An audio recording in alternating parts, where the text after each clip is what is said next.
Urinary incontinence से related कुछ बातें जो वाइवा पॉइंट ऑफ व्यू से हमें पता होनी चाहिए।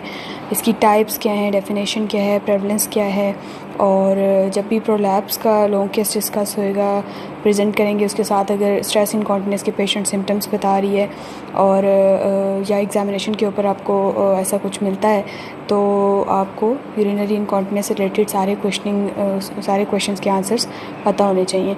तो इसमें जो यूरिनरी इनकॉन्टिनेंस होता क्या, डेफिनेशन क्या है इसकी, it's defined as involuntary leakage of urine, complaint of involuntary leakage of urine. और सबसे पहले तो हमें फिजियोलॉजी पता होनी चाहिए कि मिक्चुरेशन रिफ्लेक्स क्या होता है।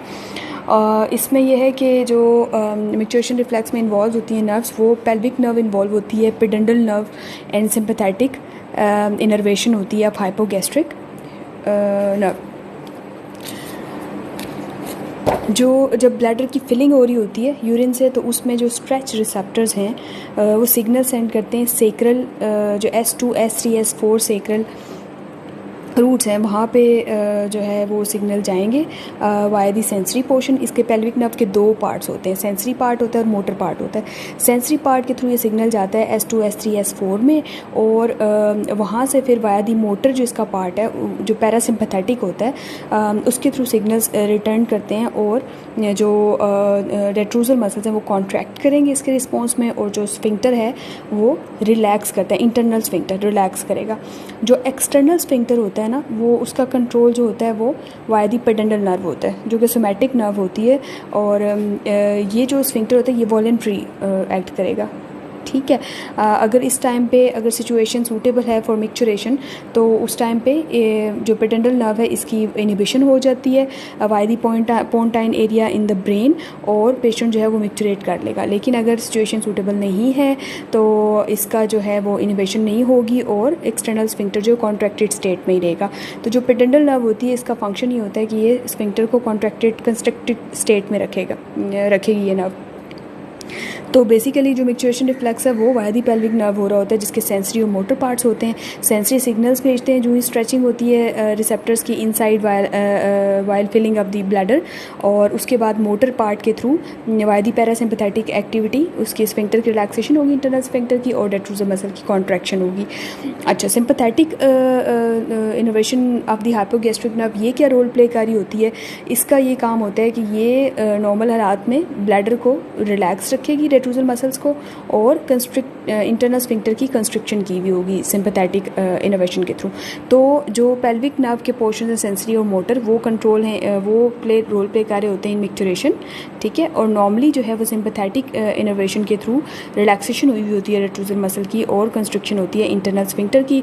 और इसी तरह नॉर्मल सिचुएशंस में जो पेडेंडल नर्व है उसने क्या किया होता है, वाया दी सोमैटिक नर्व उसने एक्सटर्नल स्फिंक्टर को कॉन्ट्रैक्टेड स्टेट में रखा होता है। तो ये नॉर्मल फिजियोलॉजी है। इसके बाद क्या है कि जो यूरिनरी इनकॉन्टिनेंस है इसमें जो ओवरऑल देखा जाए तो स्ट्रेस इनकॉन्टिनेंस 50% तक होती है, 11% में अर्ज इनकॉन्टिनेंस देखा गया है, और 36% में मिक्स्ड इनकॉन्टिनेंस होती है। इसकी कॉजेज़ क्या, एपिडेमियोलॉजी अगर डिस्कस करते हैं तो उसमें एज फैक्टर बहुत इंपॉर्टेंट है। जो पेशेंट की एज ज़्यादा होती है तो उसका जो ब्लैडर है उसमें रेजिडुअल इंक्रीज़ करता जाता है, यानी जो यूरिन वॉइड करने के बाद जो बच जाता है ब्लैडर के अंदर, उसकी जो है अमाउंट वॉल्यूम वो ज़्यादा हो जाता है। इसके अलावा जो ओल्डर एज पेशेंट्स हैं उनमें फ्लो रेट जो रिड्यूस्ड होता है, हायर फिलिंग प्रेशर्स होते हैं इनके, और रिड्यूस्ड ब्लैडर कैपेसिटी होती है इनमें, और लो मैक्सिमम वॉइडिंग प्रेशर्स होते हैं इनके। यानी थोड़ा सा भी ब्लैडर की फिलिंग होगी तो उनको फ़ौरन से जो है ना वॉशरूम जाना पड़ जाता है। ठीक है, तो ये चीज़ें होती हैं। एज फैक्टर इंपॉर्टेंट है इसमें कि जो एज ज़्यादा होगी पेशेंट में उनमें इनकॉन्टिनेंस की कंप्लेंट्स हैं वो बढ़ती जाएंगी। इसके अलावा रेशियल फैक्टर्स अगर आप देखो तो जो ब्लैक वीमेंस है उसमें कम देखा गया, जबकि वाइट जो वीमेंस हैं उसमें कंप्लेंट जो स्ट्रेस इनकॉन्टिनेंस की वो ज़्यादा देखी गई है। ठीक है, प्रेगनेंसी में क्योंकि कार्डिक आउटपुट ज़्यादा होती है, GFR बढ़ जाता है। ठीक है, तो उसमें यूरिन जो प्रोडक्शन है वो भी ज़्यादा होती है। प्रेगनेंसी में ओवरऑल फ्रीक्वेंसी ऑफ मिक्चुरेशन जो होती है 60% तक देखा गया है in first and second trimester, जबकि 81% इन फाइनल ट्राइमेस्टर जो है ना फ्रीक्वेंसी रिपोर्ट करती हैं पेशेंट्स। फ्रीक्वेंसी ज़्यादा हो जाती है जो ट्राइमेस्टर बढ़ता है। नॉक्टूरिया जो है वो 4% ऑफ द केसेस में देखा गया है। और इसके अलावा जो है ना ओवरऑल अगर हम प्रेगनेंसी में फ्रीक्वेंसी की बात करें तो 90% वीमेन जो है ना वो फ्रीक्वेंसी की कंप्लेंट कारी होती हैं। इसके अलावा अर्जेंसी और अर्ज इनकॉन्टिनेंस की बात करें तो अर्ज इनकॉन्टिनेंस जो है 19% केसेस में देखी गई है, जबकि जो अर्जेंसी है वो 60% केसेस में है। इसके अलावा जो डिट्रूजल ओवर रिएक्टिविटी है वो 24% केसेस में देखी गई है, जबकि लो कंप्लायंस ब्लैडर जो है वो 31% केसेस में देखा गया है प्रेगनेंसी में। स्ट्रेस इनकॉन्टिनेंस 28% केसेस में देखी गई है, और जिसमें से 28% केसेस में stress incontinence in pregnancy complaint देखी गई है, जबकि जो पोस्ट डिलीवरी जो है उनमें सिर्फ 12% वीमेंस ऐसी थी जो स्टिल डिलीवरी के बाद भी कंप्लेंट कर रही थी स्ट्रेस इनकॉन्टिनेंस की, बाकी सब में सिम्टम्स ख़त्म हो गए थे। अच्छा, तो प्रेगनेंसी में एक तो इस तरह के यूरिनरी सिम्टम्स ज़्यादा देखे गए हैं। एज से रिलेटेड जो एज ज़्यादा होगी तो यूरिनरी कंप्लेंट्स बढ़ जाएंगी। रेशियल फैक्टर्स डिस्कस कर लिए।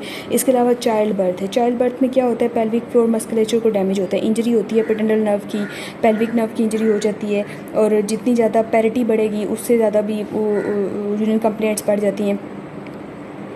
तो उनमें ज़्यादातर यूरिनरी इनकॉन्टिनेंस की कंप्लेंट्स देखी जाती हैं। रिस्क ऑफ इनकॉन्टिनेंस जो है 5.7 फोल्ड बढ़ जाता है जिनका प्रीवियस वजाइनल डिलीवरी जिनमें हुई होती है, जबकि सिजेरियन सेक्शन में ऐसा कोई रिस्क नहीं बढ़ता। यूरिनरी इनकॉन्टिनेंस जो है वो एसोसिएट कारी होती है ऑक्सीटॉक्सिक ड्रग्स के साथ। वैक्यूम एक्सट्रैक्शन हुई है, अगर फोर्सेप डिलीवरी हुई है किसी की, या फीटल मैक्रोसोमिया था, तो इनमें भी इनकॉन्टिनेंस जो है ना वो कंप्लेंट होती है पेशेंट्स की।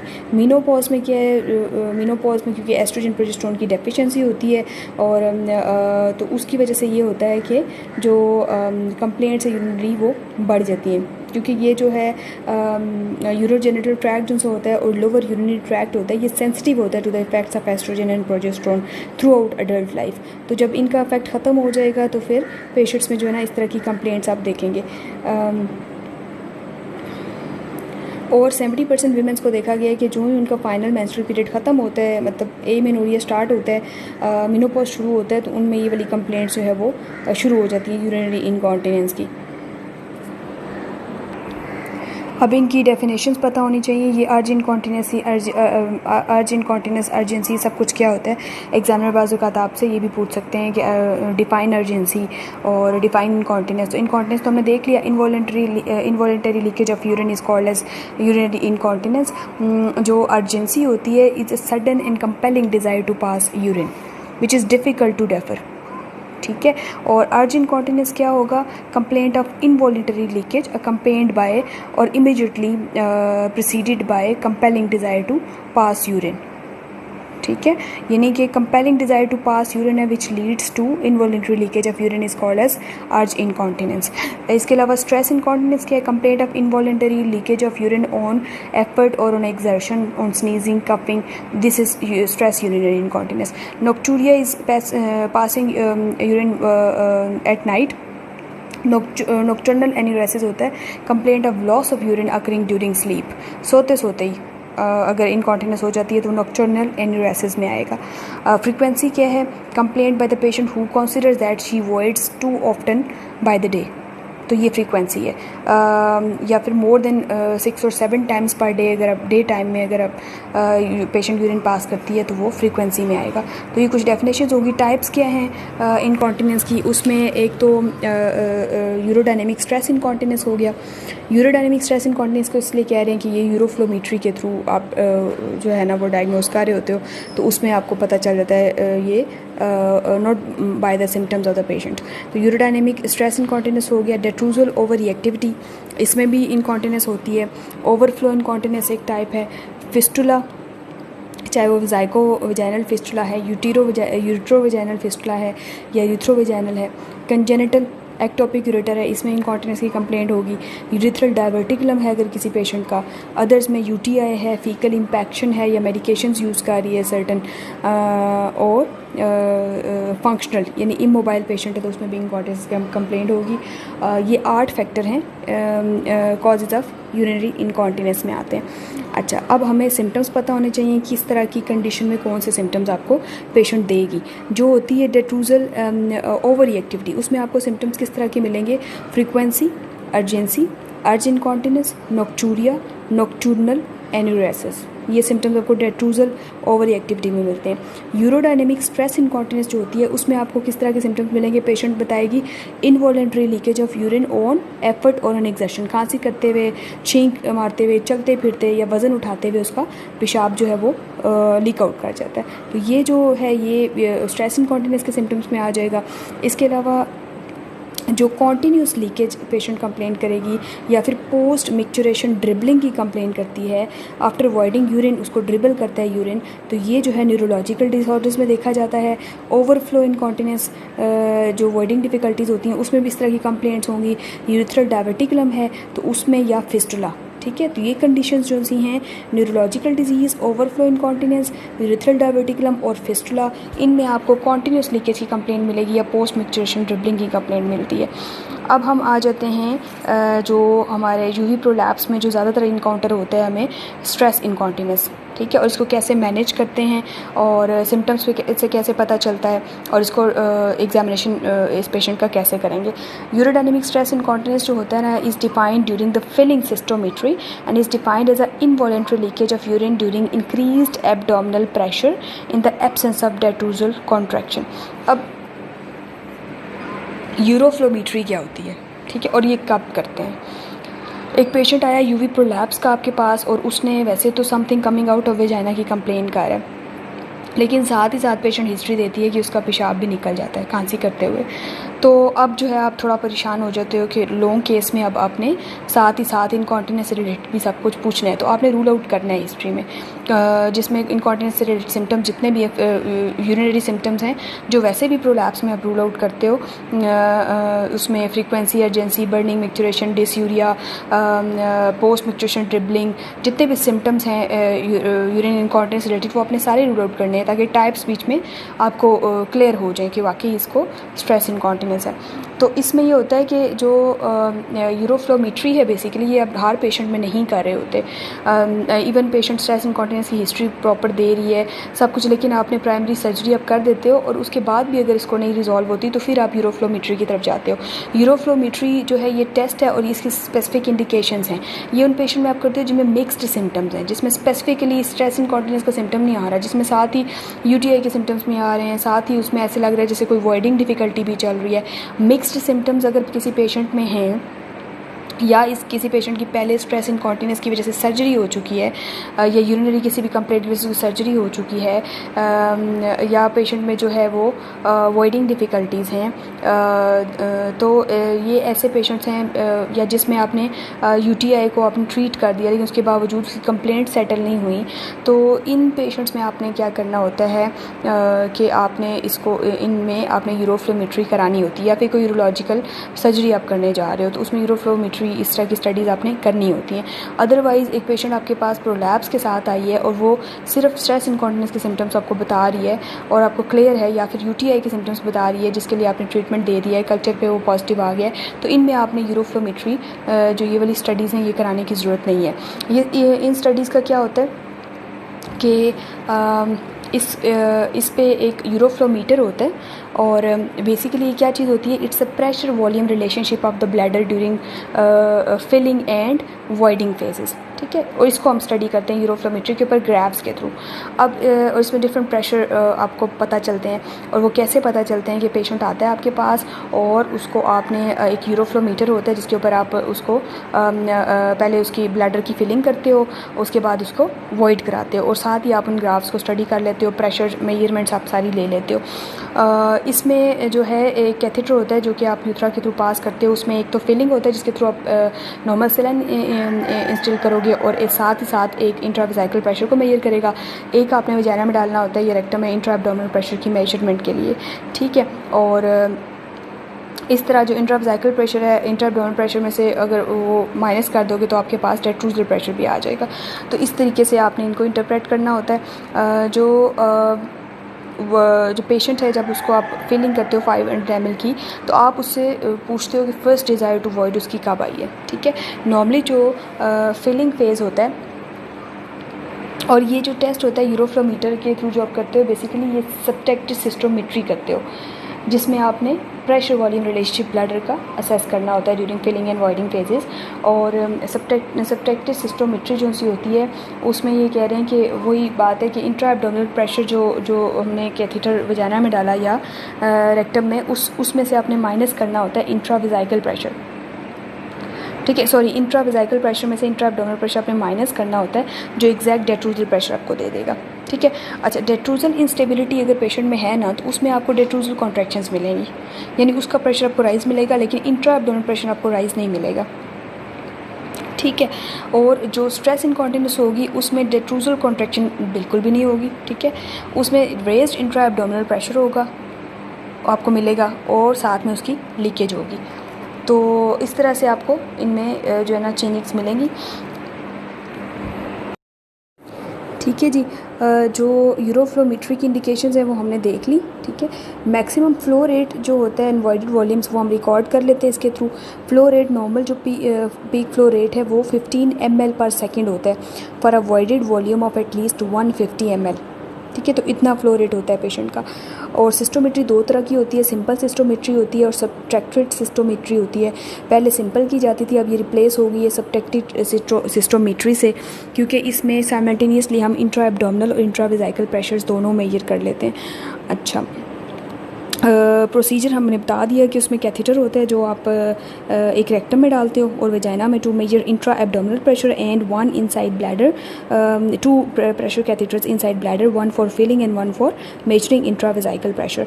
अच्छा, अब फिलिंग फेज जो सा होता है ना, उसमें हम कुछ नॉर्मल चीज़ें देख लेते हैं। ड्यूरिंग फिलिंग फेज जो फर्स्ट डिज़ायर टू वॉइड आती है ना पेशेंट को, वो 150 to 200 कर लें या 250 ml पे उसको फर्स्ट डिज़ायर टू वॉइड आएगी। और टोटल ब्लैडर कैपेसिटी जो होती है 400 to 600 ml तक होती है। ठीक है, और उसके बाद 300-400 पे जाके हो सकता है उसको स्ट्रॉन्ग डिज़ायर टू वॉइड आ जाए। When patient feel strong desire to void, then further filling is discontinued and filling catheter हम उसमें से निकाल लेते हैं। Patient is asked to stand up और फिर हम उसको कफ कराते हैं, तो हम देख लेते हैं अगर उस टाइम लीकेज ऑफ यूरिन है, that's mean it's stress incontinence, मतलब उसका एब्डोमिनल प्रेशर रेज हुआ और साथ ही उसने लीक आउट कर दिया। ये सब रिकॉर्ड हो रहा होता है। Information obtain from the patient during filling phase include first sensation to void 150 to 250 पे वो बताएगा कि मुझे जो है ना सेंसेशन आ रही है वॉइडिंग की, और स्ट्रॉन्ग डिज़ायर टू वॉइड जो है वो 400 to 600 के बीच में आ जाती है। सिस्टोमेट्रिक रिकॉर्डिंग्स हमें क्या होगा, एनी फेजिक डेट्रूजल कॉन्ट्रैक्शन। अब क्या है कि नॉर्मली क्या होता है फिलिंग फेज में, किसी भी पेशेंट, अगर वो पेशेंट नहीं है, नॉर्मली क्या होता है कि उसमें कोई डेट्रूजल कॉन्ट्रैक्शन नहीं आनी चाहिए इस फिलिंग फेज के अंदर। और डेट्रूजल प्रेशर जो है ना राइज जो है वो 300 ml अगर फिलिंग हुई है ब्लैडर के अंदर, तो डेट्रूजल प्रेशर मैक्सिमम जाना चाहिए 10 सेंटीमीटर वाटर तक। और जब 500 ml हो जाए तो 15 सेंटीमीटर से ज़्यादा नहीं होना चाहिए डेट्रूजल प्रेशर। अगर ज़्यादा होगा दैट्स मीन कि ये डेट्रूजल इंस्टेबिलिटी है। ठीक है, तो 15 सेंटीमीटर वाटर से ज़्यादा नहीं होना चाहिए for a volume of 500 ml। अच्छा, वॉइडिंग फेज आ जाता है। अब at the end of the filling phase patient is advise to void on a flow meter in a private and flow rate is also noted. Normal flow rate हमें पता है 15 ml per second है for a voided volume of about 150 ml। Residual volume is also noted by, और normally जो है ना वो less than 50 ml residual volume होना चाहिए। आप वॉइडिंग फेज हम देख रहे हैं ना, तो इसमें हमने उसका रेजिडुअल वॉल्यूम भी चेक करना है जो लेस दैन 50 ml होना चाहिए। अच्छा, ड्यूरिंग वॉइडिंग फेज क्या होता है कि जो डेट्रूजल प्रेशर है ना वो अपने देखना है सिस्टोमेट्रोग्राम के ऊपर, और उसके ऊपर ये जो डेट्रूजल प्रेशर है ये 60 सेंटीमीटर ऑफ वाटर से ज़्यादा नहीं होना चाहिए ड्यूरिंग वॉइडिंग फेज। ठीक है, अगेन अगर वॉइडिंग फेज में भी ज़्यादा होगा तो फिर हमें ये डेट्रूजल इंस्टेबिलिटी की तरफ जाएगा। अब इंटरप्रेट कैसे करना है इन फाइंडिंग्स को, कि अगर फर्स्ट डिज़ायर टू वॉइड जो नॉर्मली आना चाहिए 150 to 250 पे, तो अगर वो पेशेंट को 150 से पहले ही आ गई है फर्स्ट डिज़ायर टू वॉइड, इसका मतलब है कि उसकी ब्लैडर के अंदर जो है वो और या फिर स्ट्रॉन्ग डिज़ायर जो 400 से कम पे ही आ गई है, और साथ में जो डेट्रूजल प्रेशर है वो 15 सेंटीमीटर से ज़्यादा है। अभी for a volume of 500 ml जो है उसका 15 सेंटीमीटर से कम होना चाहिए, और प्रेशर भी डेट्रूजल प्रेशर राइज कर रहा है 15 से ज़्यादा है, तो इसका मतलब है ये लो कंप्लायंस ब्लैडर है। ठीक है, इसकी कंप्लायंस बेहतर नहीं है, मतलब ये थोड़े से वॉल्यूम पे भी इसको डिज़ायर टू वॉइड आ गया, तो ये लो कंप्लायंस ब्लैडर है। इसके अलावा प्रेजेंस ऑफ डेट्रूजल कॉन्ट्रैक्शंस अगर होती हैं, ठीक है, डेट्रूजल कॉन्ट्रैक्शंस आ रही हैं लेकिन इंट्रा एब्डोमिनल प्रेशर राइज नहीं किया, तो ये डेट्रूजल इंस्टेबिलिटी है। ठीक है। अच्छा, और एक कंडीशन ऐसी है जिसमें कोई डेट्रूजल कॉन्ट्रैक्शन नहीं है लेकिन इंट्रा एब्डोमिनल प्रेशर ज़्यादा है विद लीकेज ऑफ यूरिन, तो ये स्ट्रेस इनकॉन्टिनेंस होगी। यूरोफ्लोमीटर में हमने ये वाली सारी इंटरप्रिटेशन कर लेनी होती है और बस हमने ये जो इसका ईजी सा मेथड है, फिलिंग फेज होता है, अवॉइडिंग फेज होता है, ये थोड़ा बहुत नो हाउ होना चाहिए इससे रिलेटेड। अच्छा, अगर पुअर यूरिनरी स्ट्रीम है, एक और कंडीशन हमने पढ़ी थी यूरिन इनकॉन्टिनेंस के साथ जो आती है पेशेंट, वॉइडिंग डिफ़िकल्टी वाली, ठीक है, और ओवरफ्लो इनकॉन्टिनेंस। अब इनमें क्या होता है, पुअर यूरिनरी स्ट्रीम होगी, साथ ही पीक फ्लो रेट इनका 15 ml पर सेकेंड से कम होगा for avoided volume of 150 ml plus residual volume इनका बहुत ज़्यादा होगा, 50 से ज़्यादा होगा इनका, ठीक है। यानी कि इनका एक तो पुअर स्ट्रीम होगी और साथ ही इनका रेजिडुअल वॉल्यूम ज़्यादा होगा। इसका मतलब है इनके अंदर कोई वॉइडिंग डिफ़िकल्टी चल रही है, इनके ब्लैडर के अंदर पूरी तरह से ये ब्लैडर को एम्प्टी नहीं कर सकते ये पेशेंट्स, तो ये वॉइडिंग डिफ़िकल्टी में आ जाएगा। यूरोफ्लोमेट्री पे ये भी हम चेक कर लेते हैं। अब हम वापस आते हैं स्ट्रेस इनकॉन्टिनेंस की तरफ, जो कि इनवॉल्यूंटरी लीकेज ऑफ यूरिन है ड्यूरिंग इंक्रीज एब्डोमिनल प्रेशर। इसका जो इंसिडेंस है 1 in 10 वुमेन को ये होता है। इटियोलॉजी क्या होती है इसकी, इंक्रीज इंट्रा एब्डोमिनल प्रेशर किसी भी वजह से, चाहे प्रेगनेंसी में है, क्रोनिक कफ है, एब्डोमिनल मैस है पेशेंट को, कोई पेल्विक मैस है, कॉन्स्टिपेशन है, एसाइटीज़ हैं, तो उसमें अगेन इसमें प्रोलैप्स के भी चांसेस होते हैं, ठीक है। तो इसमें साथ साथ स्ट्रेस इनकॉन्टिनेंस में इन पेशेंट्स में जो है कंप्लेंट कर सकती हैं पेशेंट्स। इसके अलावा दूसरी रीज़न क्या हो सकती है, डैमेज टू पेल्विक फ्लोर, जो कि चाइल्ड बर्थ में हो सकता है या रेडिकल पेल्विक सर्जरी कोई पेशेंट की हुई है। थर्ड में कोई फिक्स्ड स्कार्ड यूथरा के साथ पेशेंट्स आती हैं प्रीवियस सर्जरी के बाद या रेडियोथेरेपी हुई है उसके बाद, तो इनमें भी जो है स्ट्रेस इनकॉन्टिनेंस के साथ पेशेंट प्रेजेंट करती हैं। पैथोफिजियोलॉजी क्या होती है स्ट्रेस इनकॉन्टिनेंस की, कि इसमें जो है ना जो सपोर्टिंग स्ट्रक्चर्स होते हैं एट द प्यूबोयूथरल प्यूबोविजाइकल लिगामेंट्स, इन ये जो लिगामेंट्स होते हैं बेसिकली प्यूबोयूथरल एंड प्यूबोविजाइकल लिगामेंट्स, ये डिस्टर्ब होते हैं, इनकी वीकनेस होती है, इनमें डैमेज होता है, तो पेशेंट जो है ना स्ट्रेस इनकॉन्टिनेंस की कंप्लेंट करता है। इसके अलावा failure of intrinsic sphincter mechanism होता है, ठीक है। स्फिंक्टर पुअर कोलेजन हो गया, रिड्यूस्ड यूथरल वेस्कुलैरिटी हो गई, ठीक है, तो इसकी वजह से भी, जिसको हम कहते हैं इंट्रिंसिक स्फिंक्टर डेफिशिएंसी, इसमें भी स्ट्रेस इनकॉन्टिनेंस की पेशेंट कंप्लेंट कर सकता है। और एक्सट्रिंसिक स्फिंक्टर जो है उसका भी फेलियर हो सकता है, जो कि पेल्विक फ्लोर मस्कुलेचर को किसी वजह से डैमेज हुआ है, बर्थ ट्रॉमा हुआ है, तो उसमें वीकनेस हो जाती है, तो उसमें भी क्या होगा कि पेशेंट इनकॉन्टिनेंस के साथ प्रेजेंट कर सकता है, क्योंकि इसमें क्या होता है डिस्प्लेसमेंट हो जाती है ब्लैडर नेक की from with in the intra abdominal pressure zone. यानी सिंपल करके अगर आप इसको देखो तो जो यूरेथ्रा होता है उसको सपोर्ट मिली होती है प्यूबोयूथरल लिगामेंट के थ्रू, ठीक है। तो जब वो लिगामेंट जो है वो डैमेज हो जाएगा तो वो सपोर्ट नहीं रहेगी उसकी। तो इसके अलावा जो है जो यूथ्रा जो ब्लैडर होता है वो इंट्रा एब्डोमिनल पोर्शन में होते हैं, ठीक है, और प्रेशर में सस्टेन राइज होता है प्रेशर का। लेकिन किसी वजह से अगर ये लिगामेंट्स डैमेज होते हैं या पेरिनियल मस्कुलेचर को डैमेज हुआ है, वीकनेस हुई है, तो जो ब्लैडर नेक है उसकी डिस्प्लेसमेंट हो जाती है, ठीक है। तो वो जो प्रेशर है वो जो ऊपर वाला पोर्शन है ब्लैडर का फिलिंग में, वो तो उसका प्रेशर राइज करेगा, लेकिन जो नेक के अंदर ब्लैडर नेक में जो यूथ्रा में प्रेशर आ रहा है वो लो प्रेशर होगा, ठीक है। तो जो यूरिन है वो हाई प्रेशर से लो प्रेशर में लीक आउट कर जाएगा, यानी यूथ्रा की पोजीशन अब इंट्रा एब्डोमिनल नहीं रही, उसकी नेक डिस्प्लेस हो गई और वो नीचे आ गया, ठीक है। तो दोनों में प्रेशर डिफरेंस आ जाते हैं, जिसकी वजह से पेशेंट लीकेज की कंप्लेंट करती है, तो इसकी वजह से यूरिनरी स्ट्रेस इनकॉन्टिनेंस डेवलप कर लेता है पेशेंट। मैनेजमेंट क्या होती है, कंजर्वेटिव अप्रोच होती है, जिसमें पेल्विक फ्लोर मसल एक्सरसाइजेज बताई हुई हैं, ठीक है। इसमें क्या होता है, इसमें डिफरेंट तरह की टेक्निक्स होती हैं, जैसे अगर आप यूट्यूब पे देख सकते हो, बहुत सारी वीडियोस हैं पेल्विक फ्लोर एक्सरसाइजेज किस तरह से हो सकती हैं। जैसे आपने बेसिकली इसमें जो मसल्स होते हैं पेल्विक फ्लोर के उसको स्क्वीज़ आउट करना होता है, ठीक है। तो वो आपके जो और उसमें डिफरेंट तरह की टेक्निक्स हैं। आप जो है वो एट द लेवल ऑफ आप हिप जॉइंट आप उसको पेल्विक गर्डर को आप टिल्ट करते हो अपवर्ड साइड टू साइड। इसके अलावा आपने जो है ना वो कोई बॉल आप जो है ना वो रखते हो नीज़ के बीच में और उसको आप स्क्वीज़ आउट करते हो, तो उससे भी आपके स्ट्रेंथन होते हैं मसल्स, ठीक है। तो ये डिफरेंट टेक्निक्स हैं जो आप पेशेंट को रेफ़र करोगे यूरोलॉजी डिपार्टमेंट में, और वो उनको काफ़ी गाइड करते हैं कि आपने वो पेल्विक फ्लोर मसल एक्सरसाइजेज जो हैं वो फर्स्ट लाइन होगी कंजर्वेटिव अप्रोच में, ठीक है। तो वो आप पेशेंट को करोगे एंड वो लर्न करेगी खुद ही कॉन्शियसली कि वो कॉन्ट्रैक्ट करेगी पेल्विक फ्लोर मसल्स को खुद ही before and during increase in abdominal pressure to prevent leakage, ठीक है। और इसमें बेसिकली जो सारा का सारा प्रेशर आ रहा होता है वो आपके एब्डोमिनल मस्कुलेचर के ऊपर आ रहा होता है। और strength training builds up long lasting muscle volume, इससे हो जाएगा और इससे स्ट्रक्चरल सपोर्ट भी मिलेगी पेशेंट को। तो ये फर्स्ट लाइन है। बायो फीडबैक जो है EBM के थ्रू अगर आप देखो तो इसमें डिफरेंट ऑप्शंस लिखी हुई है कंजर्वेटिव मैनेजमेंट में। उसमें पेल्विक फ्लोर मसल ट्रेनिंग है, बायो फीडबैक है। बायो फीडबैक क्या होता है कि patients her self vaginal examination करती है और वो देखती है स्ट्रेंथ ऑफ स्क्वीज़ को, ठीक है। वो खुद ही घर पे इस चीज़ को जो है मेजर कर लेगी, और अगर बहुत सोफिस्टिकेटेड मेथड हो तो इलेक्ट्रोमायोग्राफी होता है जिसके थ्रू वो जो है चेक कर लेगी किस हद तक स्क्वीज़ जो है मसल्स का होता है। लेकिन ये जो है biofeedback it's not more effective than pelvic floor muscle training, वो डॉक्यूमेंटेड है, वो फर्स्ट लाइन है। इसके बाद एक इलेक्ट्रिक स्टिमुलेशन लिखा हुआ है, उसमें क्या होता है कि आप इम्पल्स जनरेट करते हो 35 to 40 hertz range pelvic floor muscles को स्टिमुलेट करने के लिए। ये भी अगेन इतना इफेक्टिव नहीं है और ये टाइम कंज्यूमिंग है और मोस्टली वुमेंस के लिए सूटेबल नहीं है। इसके अलावा एक लिखा हुआ है option vaginal cones and urethral devices का। विजाइनल कोन्स और वेट्स वगैरह, और they are particular suitable for women who find they are incontinent only at specific times, जैसे कि ड्यूरिंग एरोबिक्स या प्लेइंग टेनिस, तो उनके लिए देखा गया। लेकिन again pelvic floor muscle training is first line और वही रिकमेंडेड है। गाइडलाइंस भी पेल्विक फ्लोर मसल ट्रेनिंग्स का ही कहते हैं और उसमें इन सब टेक्निक्स का बाकी कोई रोल उन्होंने नहीं बताया है सच।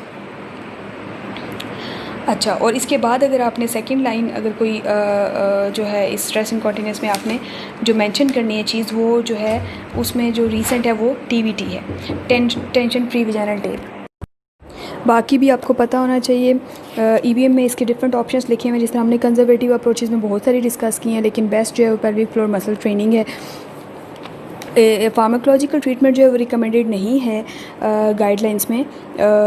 इसमें डिरोक्सिटाइन है जो कि potent and balanced serotonin and NOR adrenaline reuptake inhibitor होता है और ये इन्हेंस करता है यूरेथ्रल स्ट्राइटेड स्फिंक्टर एक्टिविटी को via the central mediated pathway, ठीक है। तो इसका साइड इफेक्ट नोजिया बहुत प्रीडोमिनेंट होता है जो पेशेंट्स कंप्लेन करते हैं। इसके अलावा इसके वही साइड इफेक्ट्स होते हैं हेड एक, dizziness, blood vision, diarrhoea, dry mouth, ये इसके सारे साइड इफेक्ट्स होते हैं। कुछ हद तक यूज़फुल हो सकती है इन वीमेंस में जो कि कॉन्टिन्यूस सर्जरी के लिए वेट कर रही हैं। और इसके अलावा जो है कुछ पेशेंट्स में ये भी देखा गया है कि जो एक क्वालिटी ऑफ लाइफ एनालिसिस हुई थी उसने फेवर किया था कि कॉम्बिनेशन थेरेपी यानी कि पेल्विक फ्लोर मसल ट्रेनिंग के साथ आप डिलॉक्सिटिन भी पेशेंट्स को यूज़ करा सकते हो। खैर जो रीसेंट गाइडलाइंस हैं उसमें जो है वो कंजर्वेटिव अप्रोच के बाद जो नेक्स्ट है वो सर्जिकल अप्रोच है। सर्जिकल प्रोसीजर्स में जो ओल्ड मेथड था वो कॉल्पो सस्पेंशन का था। इसमें गूगल में जो सक्सेस रेट लिखा हुआ है इसका 50 to 70% तक है और जो जबकि TVT का मोर देन 90% है और EBM में भी इसका जो TVT का जो है वो 90 से ज़्यादा ही है सक्सेस रेट।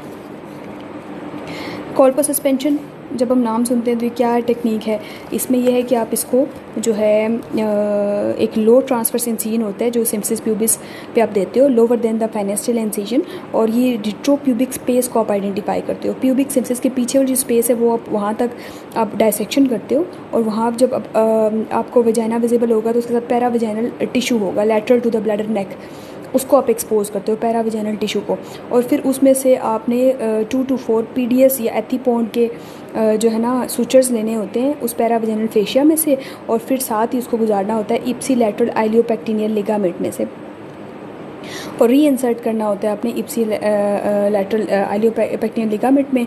और फर्स्ट सूचर जो है ना वो eight the level of bladder neck आप अप्लाई करते हो और सब्सिक्वेंट सूचर्स जो होते हैं 1 सेंटीमीटर लैटरल और 1 सेंटीमीटर क्रेनियली आप अप्लाई कर देते हो।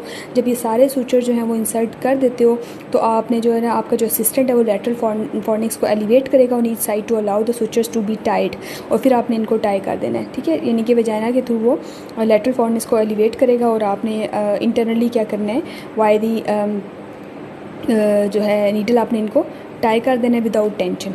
तो ये प्रोसीजर होता है कॉल्पो सस्पेंशन का। तो आप खुद इमेजिन करो कि रिट्रोप्यूबिक स्पेस को एब्डोमिनली आपने अप्रोच करना है और वहाँ पे जाके पैरा वेजाइनल फेशिया को अप्रोच करने के बाद आपने वहाँ पे स्टिचेस लेने हैं और उनको उन स्टिचेस को गुजारना है इप्सी लैटरल आइलियोपेक्टिनियल लिगामेंट में से जो उनके साथ ही जा रहा होता है। अच्छा हाँ, और इसमें आपने जो है ना उसके बाद सक्शन ड्रेन जो है ना वो रेट्रोप्यूबिक स्पेस में वो रखना होता है। सुप्राप्यूबिक कैथीटर इंसर्ट कर देते हो और यूथरल कैथीटर को आपने रिमूव कर देना होता है। और सुप्राप्यूबिक कैथीटर जो है वो फ्री ड्रेनेज के लिए 2 दिन के लिए उधर ही रहता है और फिर उसको क्लैंपिंग रिजीम आप स्टार्ट करते हो एट सेट टाइम, ठीक है। और पेशेंट वॉइड करता है नॉर्मली। इनिशियली रेजिडुअल जो है ना वो आप हर वॉइड पे चेक करते हो कितना रेजिडुअल है पेशेंट का। अगर पेशेंट एक्सपीरियंस करता है डिस्कम्फर्ट तो क्लैंप रिलीज़ कर देते हो और रेजिडुअल मेजर कर लेते हो। पेशेंट जो है ना वो अगर अच्छा वॉल्यूम पास कर रहा है और रेजिडुअल्स उसके स्मॉल हैं तो आपने अनक्लैंपिंग करनी है और एक्सटेंड कर देनी है 12 आवर्स की। उसके बाद 24 आवर्स तक आपने उसकी क्लैंपिंग रखनी है अगर उसका अच्छा कंट्रोल आ जाता है, जब तक कि उसका रेजिडुअल जो है वो 100 ml से कम ना हो जाए, ठीक है। आपने क्लैंपिंग की पेशेंट की, उसने उसको डिज़ायर टू वॉइड हुई, ठीक है। जब आपने उसको क्लैंप ओपन किया, उसको जो उसने यूरिन पास किया उसमें आपने रेजिडुअल चेक करना है अल्ट्रासाउंड के थ्रू, ठीक है, कि कितना उसमें यूरिन पीछे बच गया है। और उसके बाद आपने इसी क्लैंपिंग वाली टेक्निक को बढ़ाते जाना है, ठीक है। और जब तक कि उसका रेजिडुअल जो है ना 100 से कम ना हो जाए। 12 आवर्स तक भी क्लैंपिंग रखनी है, उसके बाद 24 आवर्स तक भी रखनी है। और फिर जब 100 से कम रेजिडुअल आ जाए किसी भी लेवल पे शुरू में ही आ जाता है तो फिर आपने उसको जो है वो स्टॉप कर देना है और रिमूव कर देना है। पोस्ट ऑपरेटिव कॉम्प्लिकेशंस क्या होती हैं? स्कॉल्पो सस्पेंशन की वॉइडिंग डिफ़िकल्टीज़ होती हैं और इसके अलावा डिट्रूजर ओवर एक्टिविटी डेवलप हो सकती है। 5% केसेस में देखा गया कि वॉइडिंग डिफ़िकल्टीज़ पेशेंट डेवलप कर लेते हैं। इसके अलावा जो है डिट्रूजल इंस्टेबिलिटी 12% केसेस में देखा गया है। और इसके अलावा जो है लॉन्ग टर्म कॉम्प्लिकेशन में एंटीरोसील और एक्टोसील ये पेशेंट्स जो डेवलप कर लेते हैं, क्योंकि ये जो ठीक है पोस्टीरियर जो है ना एरिया वो डेफिशिएंट हो जाता है, तो रेक्टोसील एंटीरोसील पेशेंट इसमें जो है वो डेवलप कर लेंगे, उसकी स्ट्रेंथ इतनी नहीं होती।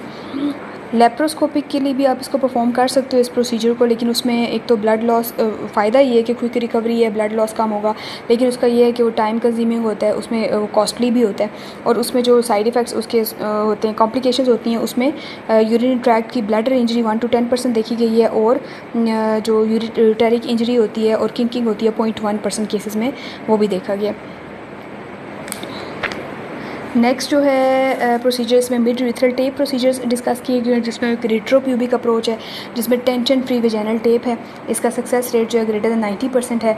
इसमें आप जो है ना वो मैश यूज़ करते हो, प्रोपाइलिन पॉलीप्रोपाइलिन मैश होता है 11 mm × 40 सेंटीमीटर का, जो कि ट्रांस वेजाइनली आप इंसर्ट करते हो eight the level of mid urethra using 2 5 mm ट्रोकार्स, ठीक है। अब इसका प्रोसीजर क्या होता है, ये देखने में EBM अगर आप खोल के पढ़ते हो तो आपको मुश्किल लगेगा कि कैसे प्रोसीजर है। आप गूगल पे या आप यूट्यूब पे इनकी वीडियोस देखें तो बहुत क्लियर हो जाता है कॉन्सेप्ट सारा, और फिर अब रीडिंग करते हुए आपको सारा समझ भी आ जाता है इजीली। तो इसमें जो रेट्रोप्यूबिक अप्रोच है ना, टेंशन फ्री वेजाइनल टेप,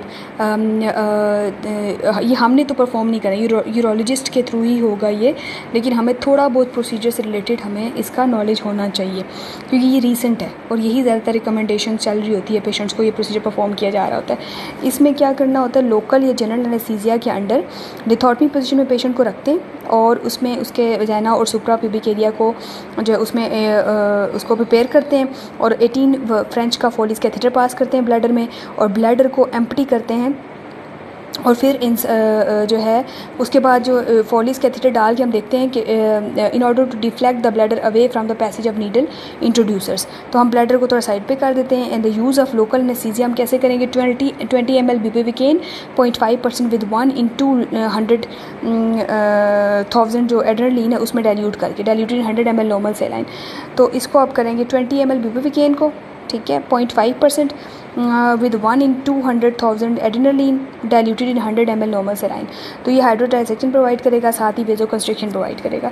तो वो एनेस्थीसिया दे दिया और साथ में आपने ये करना होता है कि 20 ml को आपने डाइल्यूट करके लोकल एनेस्थेटिक लगाना है ऑन ईच साइड रेट्रोप्यूबिकली, ठीक है, immediately behind the pubic tubercle, retropubically लगाओगे, ठीक है। आपने जो है ना यूथरल स्पेस के थ्रू आप वो नीडल लेके गए और रेट्रोप्यूबिक स्पेस तक लेके गए उसको, ठीक है, बिहाइंड द सिम्प्सिस प्यूबिस, और वहाँ आपने just behind the pubic tubercle आपने इंस्टिल किया 20 ml। उसके बाद हम नीचे लेके आए और 20 ml पैरा यूथरली इंस्टिल किया और उसके बाद eight the level of urogenital diaphragm and 5 ml आपने सब यूथरली आपने इंस्टिल कर दिया और नीडल को आपने रिमूव कर लेना है। इस तरह से आपने एनेस्थेटाइज कर ली जगह को और 2 सेंटीमीटर मिड लाइन सब यूथरल वेजाइनल इंसिजन आपने वहाँ पर बनाना है और पैरा यूरेथ्रल डायसेक्शन परफॉर्म करनी है यूजिंग शार्प डायसेक्शन। ठीक है, अब यूरेथ्रा को आप इमेजिन करें और उसके नीचे 2 सेंटीमीटर का मिड लाइन इंसिजन आपने दे देना है। अब इसी में से आपने उस TBT को गुजारना है। कैसे गुजारना है कि जो 5 mm ट्रोकार्स होते हैं ना, इनके थ्रू आपने उस टेप को जो है लेके जाना होता है। TBT नीडल जो होती है ना, वो प्लेस करते हैं in starting position with in the dissected paraurethral tunnel with the tip of needle between index finger and the lower border of the pubic rami. ठीक है, prior to the passage of needle the bladder is pushed away from the track of needle using the rigid catheter guide. एक आपने पहले ही bladder के अंदर जो है ना कैथेटर गाइड डाला है, जिससे ब्लैडर को आपने पुश्ड अवे किया है ताकि वो रास्ते में ना आए, और आपने एक साइड से नीडल आपने सारी इंजेक्ट की, वो गुजरेगी यूरोजेनिटल डायफ्राम में से गुजरेगी और ये यूरेथ्रोप्यूबिक स्पेस तक जाएगी। स्टार्ट आपने सब यूरेथ्रल स्पेस से नीडल को किया। ठीक है, यूरेथ्रा की एक साइड से आपने नीडल इंजेक्ट की, इंसर्ट कर दी, और वो यूरोजेनिटल डायफ्राम से होती हुई यूरेथ्रोप्यूबिक स्पेस तक जाएगी और वहाँ से सुप्राप्यूबिकली आपने उसको निकाल लेना है। ठीक है, इसी तरह यही प्रोसीजर आपने यूरेथ्रा की दूसरी साइड पे परफॉर्म करना है, और ये ट्रांस विजाइनल इसलिए इसको कहते हैं कि ये विजाइना के थ्रू ये रूट होता है। ठीक है, एक होता है ट्रांस ऑब्चुरेटर जो कि रिकमेंडेड नहीं है। ठीक है, अगर TBT ना किसी वजह से हो सके तो उसके बाद आप उसको कंसिडर कर सकते हो, लेकिन बेस्ट जो है वो TBT है। इस तरह से आपने दोनों साइड से नीडल निकाली और साथ ही इनके जो है वो मैश उसमें से गुजार लिया। और वैसे जो ट्रेडिशनल मेथड है उसमें पेशेंट को आप विगरसली कफ़ कराते हो और उसमें जो है आप देख लेते हो कि कफ़ के बाद जो है वो ड्रिबलिंग जस्ट ड्रिबल करना चाहिए यूरिन, तो उस हिसाब से आपने उसकी टेंशन रखनी है। अगर वो नहीं है तो फिर आपने खुद से पेशेंट को लूज़ उसके साथ अटैच करना है। प्लास्टिक शीट के अंदर ये टेप होती है वो आप रिमूव कर लेते हो, और साथ ही आपने जो है ना टेप को कट करके जहाँ पे इसकी एडजस्टमेंट फाइनल हो जाती है विदाउट टेंशन, और उसके ऊपर जो है ना आपने स्टिच ले लेने होते हैं इंसिजन्स के ऊपर, जो सुप्राप्यूबिक इंसिजन्स होते हैं, और साथ ही कैथेटर को आपने 48 आवर्स के लिए रखना होता है। और कॉम्प्लिकेशंस में इसके जो है वॉइडिंग डिफ़िकल्टीज़ हो सकती हैं शॉर्ट टर्म के लिए, और इसके अलावा ब्लैडर परफोरेशन, अर्जेंसी या ब्लीडिंग वगैरह। 0.9 to 2.3% ब्लीडिंग जो है ये भी देखी गई है, अर्जेंसी 0.2 to 15% तक देखी गई है, और 2.7 to 5.8% ब्लैडर परफोरेशन इस केस में रखा गया। एक और प्रोसीजर है mid urethral sling suspension system. ये थोड़ा शॉर्ट होता है, जल्दी हो जाता है। इसमें अगेन 10 mm जो है वो वाइड पॉलीप्रोपाइलिन मैश यूज़ करते हैं, which is placed at the level of the mid urethra by passing the needle via suprapubic to vaginal approach. और प्रोसीजर में भी परफॉर्म्ड अंडर लोकल रीजनल और जनरल एनेस्थीसिया, लेकिन इसमें higher incidence of voiding difficulties है और vaginal erosions हैं इस ग्रुप के अंदर। ठीक है, तो TBT बेस्ट है। ट्रांस ऑब्चुरेटर स्लिंग जो प्रोसीजर होता है इसमें जो है इसमें इंसिजन्स जो हैं वो पैरायूरेथ्रल आपने इंसिजन दिए हैं। उसमें होता है कि जो थाई फोल्ड हैं उससे 1 सेंटीमीटर लेटरल दोनों साइड्स पे जो है नीडल जो है वहाँ से आपने रिमूव करनी होती है। ट्रांस ऑब्चुरेटर यानी ऑब्चुरेटर मेम्ब्रेन को पियर्स करती हुई वो नीडल जो है lateral to the thigh 1 centimetre जो है वहाँ से आपने उसको निकालना होता है नीडल को। तो ये ट्रांस ऑब्चुरेटर अप्रोच होती है। बाकी प्रोसीजर सेम होता है, और इसमें जो डायसेक्शन होती है लैटरली जाएगी। ठीक है, उसमें अपर जा रही थी वाया दी यूरोजेनिटल डायफ्राम, इसमें लैटरली जाएगी, laterally to the inferior border of the pubic rami और at the level of the mid urethra and medial aspect of the obturator membrane के थ्रू फिर उसको परफोरेट कर जाएगी। ठीक है, और फिर आपने उसको लैटरली उसको नीडल को निकाल लेना होता है इनर थाई इंसिजन के थ्रू। इस प्रोसीजर की कॉम्प्लिकेशन जो है नर्व एंड वेसल इंजरी हो सकती है, buttock pain, bladder injury, vaginal erosion develop हो सकती है। इसकी कॉम्प्लिकेशंस हो गई। अच्छा, ये तो EBM में है कि उसमें कंजर्वेटिव अप्रोचेस बहुत सारी दी हुई हैं, साथ ही फार्माकोलॉजिकल में डिलॉक्सिटाइन का दिया हुआ है। सर्जिकल अप्रोच में कॉल्पो सस्पेंशन है जो ओल्ड मेथड था। न्यू में TBT और ट्रांस ऑब्चुरेटर टेप जो होती है प्रोसीजर वो उन्होंने दिया हुआ है। साथ ही यूरेथ्रल बल्किंग एजेंट्स दिए हुए हैं। ठीक है, यूरेथ्रल बल्किंग एजेंट्स क्या होते हैं? ये बेसिकली आप आर्टिफिशियल कुशनिंग प्रोवाइड करते हैं स्फिंक्टर को, और इंक्रीज सेंट्रल फिलिंग वॉल्यूम ज़्यादा कर देंगे और पावर ऑफ स्फिंक्टर इनसे ज़्यादा हो जाती है। मिनिमल इन्वेसिव प्रोसीजर होता है। मिनिमल इन्वेसिव प्रोसीजर होता है for treatment of urinary stress incontinence and may be useful in the elderly and those women who have undergone previous operations and have a fixed scarred fibrosed urethra, तो उनमें आप ये use कर सकते हो। Urethral bulking agent जो हैं वो सिलेक्टिव जो पेशेंट्स होते हैं उनमें आप यूज़ कर सकते हो। डिफरेंट तरह के बल्किंग एजेंट्स हैं, उसमें ग्लूट्राल्डिहाइड है, इसके अलावा पॉली डाइमिथाइल सिलोक्सेन है एक, carbon coated zirconium oxide beads होते हैं। इसके अलावा कैल्शियम हाइड्रोक्सिल एपेटाइट है, एक पॉली एक्राइलमाइड हाइड्रोजेल होती है। इसके अलावा जो है हाइलोरोनिक एसिड और डेक्स्ट्रान को पॉलीमर है। तो ये डिफरेंट इंट्राम्यूरल बल्किंग एजेंट्स हैं जो यूज़ कर सकते हैं। ज़्यादातर जो प्रैक्टिस में जो यूज़ किए जाते हैं, जो EBM में लिखा हुआ है इंट्राम्यूरल बल्किंग एजेंट्स का, silicone, carbon coated zirconium oxide beads and hyaluronic acid और dextran copolymer should be considered for the management of stress urinary incontinence if conservative measurement has failed. Although women should be made aware that repeat injections may be required and the efficacy diminishes with time and it is inferior to that of retropubic suspension or mid-urethral tape procedure. Next जो condition आती है वो है over reactive bladder. Over reactive bladder क्या होता है? Is use to describe the symptom complex of urgency with और without urge incontinence, usually with frequency and nocturia in the absence of UTI और any other obvious cause. Detrusor instability होता क्या है? इसकी definition ये है कि it is defined as urodynamic observation characterised by involuntary detrusor contractions during the filling phase which may be spontaneous और provoked. ठीक है, सिम्टम्स हमने डिस्कस कर लिए थे ओवर रिएक्टिव ब्लैडर के क्या होते हैं. Frequency, urgency, urge incontinence, nocturia, nocturnal enuresis and sometimes incontinence at orgasm, वो भी लिखा हुआ है. प्रेवलेंस इसकी 16.9% तक है और इसकी जो होती है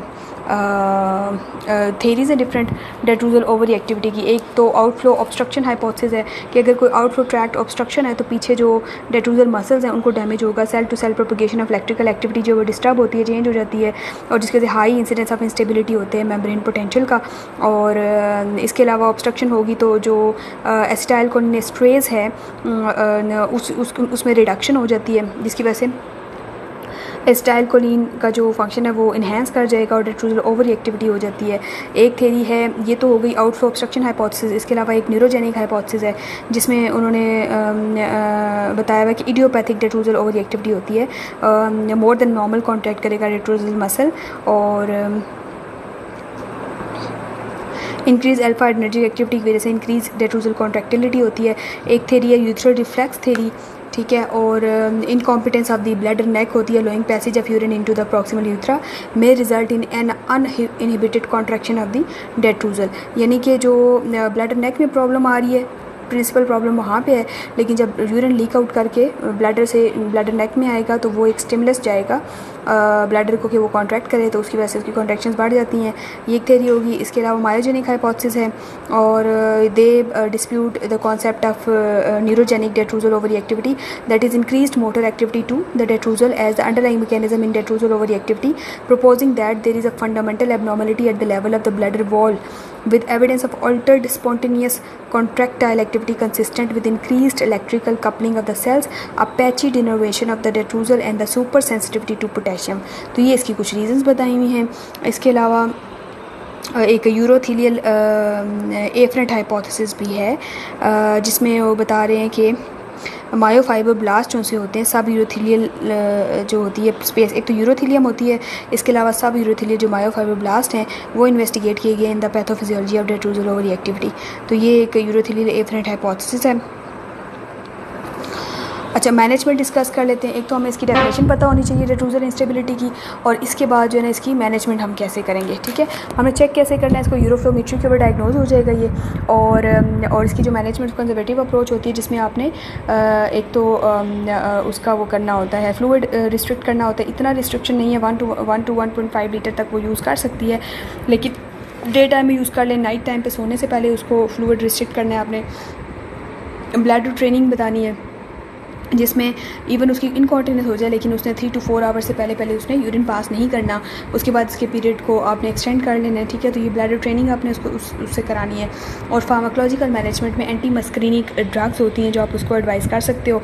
एंटी मस्करीनिक के साइड इफ़ेक्ट्स होते हैं, आपने वो ज़रूर पेशेंट से डिस्कस कर लेने हैं. कंप्लाइंस डिस्कस कर लेनी है और किस हद तक इफेक्टिव हैं, क्या साइड इफ़ेक्ट्स हैं, ये सब पहले से काउंसिल करके फिर आपने उनको एंटी मस्करीनिक स्टार्ट कर सकते हो. उसमें टोलटेरोडीन है और जो कि कॉम्पिटिटिव मस्करीनिक रिसेप्टर एंटागनिस्ट है और इसका ये है कि ये इसके साइड इफ़ेक्ट प्रोफाइल जो है और टॉलरेबिलिटी बेटर है एज़ कम्पेयर टू ऑक्सीब्यूटानिन।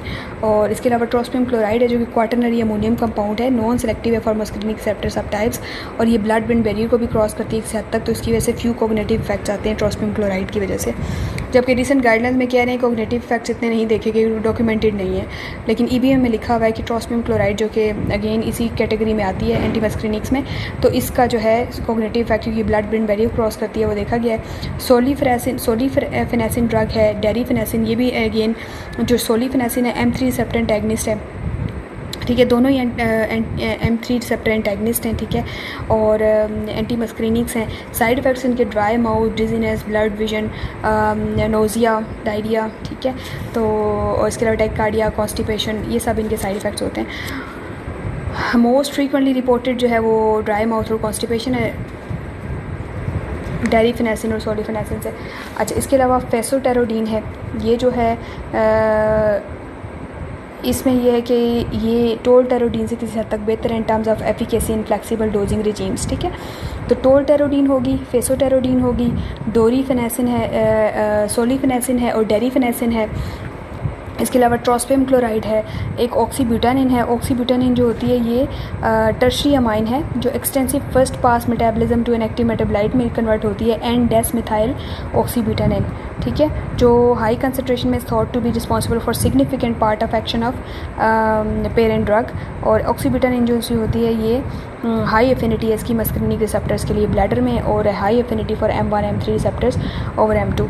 तो इसका जो है ओवरऑल जितनी भी मैं ड्रग्स डिस्कस कर रही हूँ, एडिनो रिसेप्टर एगनिस्ट हैं इसके अलावा, ठीक है, ट्राईसाइक्लिक एंटी डिप्रेसेंट्स हैं जिसमें इमीप्रामीन आती है और जिसका एक्शन एंटी मस्कुलिनिक भी है और साथ में एंटी हिस्टामिन और लोकल एनेस्थेटिक प्रॉपर्टीज़ भी होती हैं इसकी। तो ये ट्रेमर्स भी कॉज करेगी, फटीग और एंटी मस्कुलिनिक साइड इफ़ेक्ट्स भी इसके होंगे, ठीक है। और इसके अलावा एक ड्रग है डेस्मोप्रेसिन, एंटी डायरेटिक एजेंट्स में है। ये जो सी होती है इस्कीमिक हार्ट डिजीज़ या कंजेस्टिव हार्ट फेलियर या हाइपरटेंसिव पेशेंट्स में हम बिल्कुल नहीं देंगे। हाँ, ये उन पेशेंट्स को दे सकते हैं जिसमें नोक्टूरिया नोक्चुलर की कंप्लेन है, तो उसमें स्पेसिफिकली डेस्मोप्रेसिन हम उनको दे सकते हैं क्योंकि ये एक एनालॉग है वेजोप्रेसिन का और ये सिम्टम्स इम्प्रूवल में देखा गया है इसको। इसके अलावा oestrogens in the management of over active bladder, तो might inhibit the function of rho kinase in bladder smooth muscles. Oestrogen का ये रोल होता है और ये effect of smooth muscle contraction जो है ना उसके ऊपर इसका इफेक्ट होता है, कम करेगा।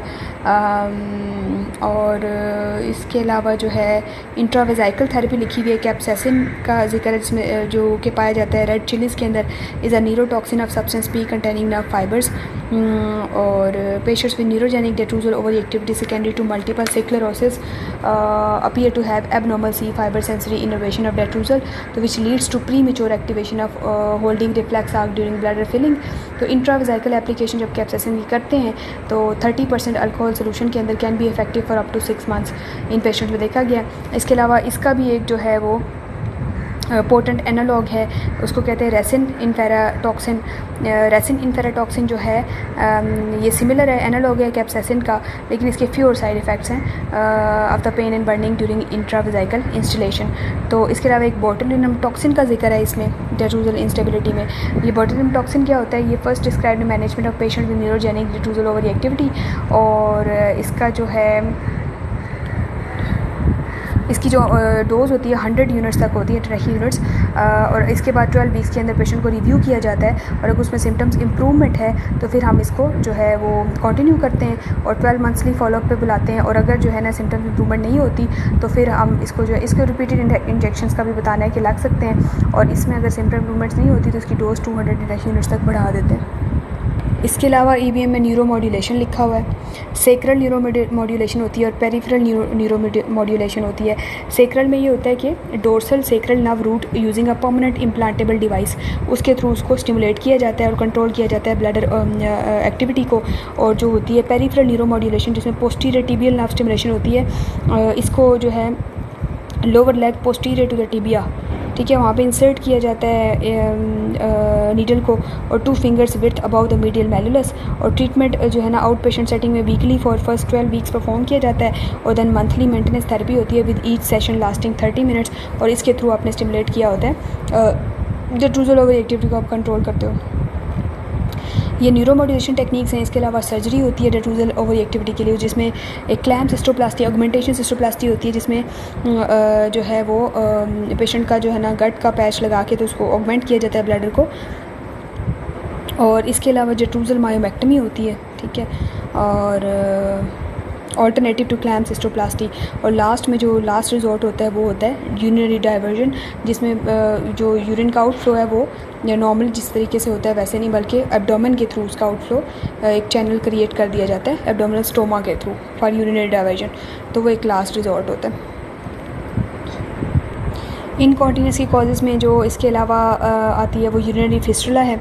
फिस्टुला जो डिफरेंट तरह के होते हैं, वेजाइको विजाइनल फिस्टुला 42% केसेस में देखा गया है। ब्लैडर और विजाइना के बीच में फिस्टुला बन जाएगा। यूट्रो विजाइना यूरेटर और विजाइना के बीच में 34% केसेस तक देखा गया है। और यूथ्रो विजाइनल फिस्टुला जो 11% में होता है। वेजाइको सर्वाइकल फिस्टुला और रेयर होता है 3%। यहाँ हम वेजाइको विजाइनल फिस्टुला जो ब्लैडर और विजाइना के बीच में होता है 42% केसेस में। इसकी इटियोलॉजी क्या है? मोस्ट कॉमन कॉज जो गायनेकोलॉजिकल सर्जरी है। इसके अलावा कोई post operative fistula formation hysterectomy में देखा गया, इधर एब्डोमिनल और विजाइनल, और ये 75% केसेस में देखा गया।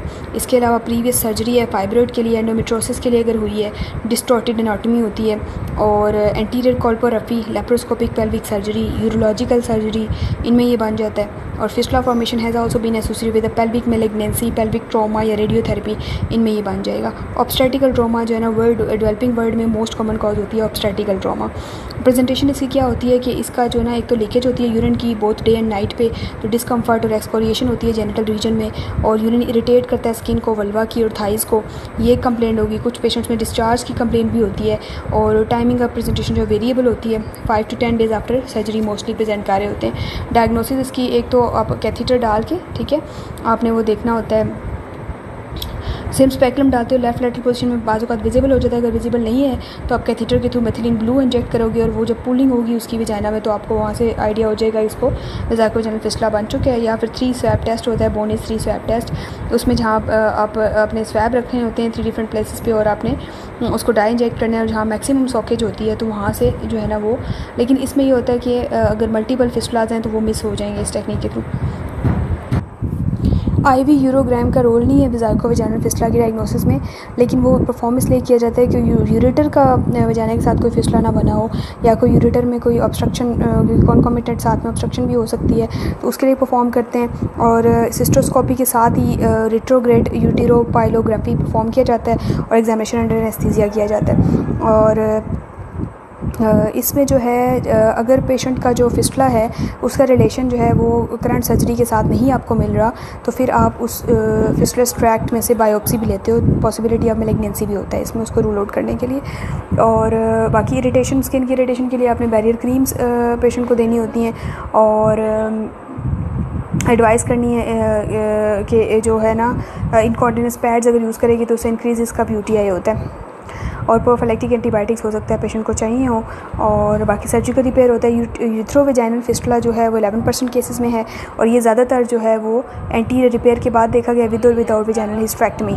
और इसके अलावा जो है यूथ्रल डायवर्टिकुलम के में भी जो है ना यूथ्रोविजाइकल फिस्टुला भी होता है साइड बाय साइड, या फिर यूथ्रोविजाइकल अगर यूथ्रल डायवर्टिकुलम की कोई सर्जरी हुई है, या after bladder neck suspension procedure, या चाइल्ड बर्थ के बाद।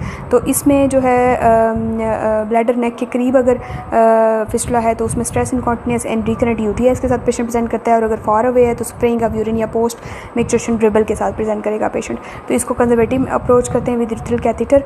Almost all the patients will need surgical repair. Last में जो चीज़ है जो इनकॉन्टिनेंस कॉज कर सकती है वो ओवरफ्लो इनकॉन्टिनेंस है एंड वॉइडिंग डिसफंक्शन है।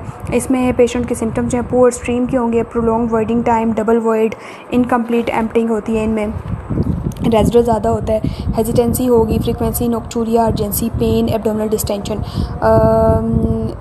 और कोई ना कोई अंडरलाइंग कॉज होती है, जैसे एब्डोमिनल डिस्टेंशन, पेल्विक मैस या फाइब्रॉइड्स प्रेजेंट हो सकते हैं, ओवेरियन सिस्ट हो सकती है, pregnancy, perianal pain, peripheral paraesthesias होंगे पेशेंट में, हेपेटिक रैश होगा, साथ में रिकरेंट यूरिनरी ट्रैक्ट इन्फेक्शंस इनमें होते हैं। तो ये सब सिम्टम्स होंगे जो ओवरफ्लो इनकॉन्टिनेंस के साथ या वॉइडिंग डिफिकल्टी के साथ आते हैं। इनमें एटियोलॉजी में न्यूरोलॉजिकल प्रॉब्लम होती हैं, जिसमें CNS प्रॉब्लम्स हो सकती हैं, मल्टीपल स्क्लेरोसिस की, spinal injuries, cerebrovascular accidents, brain tumours, और पेरिफेरल लीजन्स में जो है herpes zoster, prolapsed intervertebral disc हो सकती है इनमें।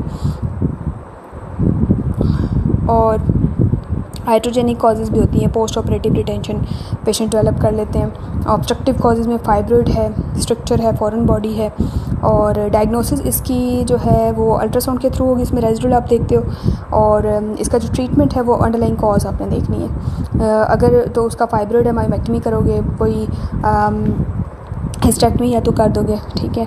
और अगर प्रेगनेंसी में हुआ है और उसकी यूट्रस के बढ़ने की वजह से, तो हम उसमें कैथेटराइज करके कंजर्वेटिव मेजर करेंगे, उसको वेट करेंगे जब यूट्रस का साइज़ थोड़ा और ग्रो करता है तो वो खुद ब खुद ऑब्स्ट्रक्शन रिलीव हो जाती है। और अगर कोई स्ट्रक्चर बना हुआ है तो सिस्टोस्कोपी करके यूथ्रोटमी करेंगे, यूरोलॉजिस्ट से कंसल्ट करेंगे, साथ ही जो है उसके बाद उसको कैथेटराइज करेंगे फॉर 2 वीक्स और discharge from hospital. Long term में इंट्रैक्टेबल वॉइडिंग डिफिकल्टीज़ में need to be treated with clean intermittent self catheterisation. तो पेशेंट को उससे रिलेटेड भी हम सारी टेक्निक उसको बता देंगे। तो ये सब यूरिन इंकॉन्टिनेंस का गाइडलाइंस क्या कहती हैं, इससे रिलेटेड इंकॉन्टिनेंस से रिलेटेड में कोई भी पेशेंट इनकॉन्टिनेंस के साथ आपके कंप्लेंट के साथ आता है तो उसमें आपने पहले हिस्ट्री डिटेल लेनी है, उससे एग्जामिनेशन करना है पेशेंट का, और जिसमें ब्लैडर जो है उसको फिल होना चाहिए, और उसमें आपने स्ट्रेस इनकॉन्टिनेंस के लिए उसको चेक कर लेना है। और डिटेल एग्जामिनेशन हिस्ट्री के साथ करने के बाद जो इसमें आपने यूटीआई को रूल आउट करना होता है एग्जामिनेशन में, इन्वेस्टिगेशंस में, और यूरिन आरी CS करवाओगे, ठीक है। साथ ही पेशेंट को जो है वो रिकमेंडेशन ये है कि आपने ब्लैडर डायरी जो है वो आपने प्रोवाइड करनी होती है, ठीक है, जिसमें आपने उनसे डॉक्यूमेंट कराना होता है कि दिन में कितना फ्लूइड लेते हैं, उसका वॉल्यूम कितना है, वॉइडेड वॉल्यूम उनका कितना होता है, कितनी दफ़ा फ्रीक्वेंसी कितनी है उनकी, कितनी दफ़ा जाते हैं वॉशरूम, डे टाइम में कितनी दफ़ा जाते हैं, रात को कितनी बार जाते हैं, ठीक है। तो ये सारी डिटेल उस डायरी के ऊपर होती है जो वो 3 मंथ्स के लिए या 1 मंथ के लिए, जैसे भी वो उनके लिए कन्वीनियंट होता है पेशेंट का, तो आप उसकी डायरी के ऊपर सारी डॉक्यूमेंटेशन चेक करते हो, उससे काफ़ी सारी डिटेल्स आपको मिल जाती हैं। और UTI को रूल आउट करोगे पेशेंट में, और इनमें कंजर्वेटिव अप्रोच में आपने पेल्विक फ्लोर मसल, ये फर्स्ट लाइन इनमें मैनेजमेंट होती है, ठीक है। और अगर इनमें मिक्स सिम्टम्स आ रहे हैं, आपको नहीं समझ आ रहा, या पहले कोई सर्जरी हो चुकी है स्ट्रेस इनकॉन्टिनेंस से रिलेटेड, या अवॉइडिंग डिफ़िकल्टी है, और तो या फिर UTI को आप ट्रीट भी कर चुके हो तो सिम्टम्स परसिस्ट कर रहे हैं, मिक्स सिम्टम्स हैं, तो आपने इनमें यूरोडायनेमिक स्टडीज़ करानी होती हैं। तो अप्रोच आपने जो कंजर्वेटिव ट्रीटमेंट वाइज आपने अप्रोच जो करना है वो, अगर UTI को उसको ट्रीट करना है, और इसके अलावा आपने उसको पेल्विक फ्लोर मसल एक्सरसाइजेस का बताना है, ये फर्स्ट लाइन है।